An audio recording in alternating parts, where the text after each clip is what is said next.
আজকে দেখাবো হোয়াটসঅ্যাপের একটি নতুন ট্রিক্স ভিডিও। সবার ফার্স্ট হোয়াটসঅ্যাপ ওপেন করে নেবে।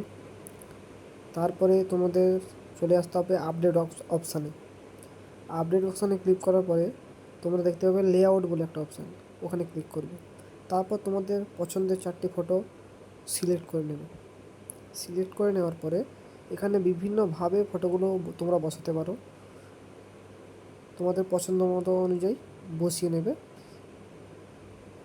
তারপরে ডান অপশানে ক্লিক করে দেবে। এখানে চাইলে তোমরা 4টের জায়গায় 6টা ফটো তোমরা অ্যাড করতে পারো, 6টা ফটোও অ্যাড করা যাবে। তো বসিয়ে নেওয়ার পরে ডান অপশানে ক্লিক করবে। তারপরে অ্যাডেড ক্যাপশন আছে, ওখানে তোমরা তোমাদের নিজেদের পছন্দের ক্যাপশন লিখতে পারো। এইরকমভাবে যদি তোমরা স্ট্যাটাসটা দাও তাহলে তোমাদের বন্ধুরাও বলবে ভাই কেমনভাবে করলি দেখা। তো আজকের ভিডিওটা এই পর্যন্ত।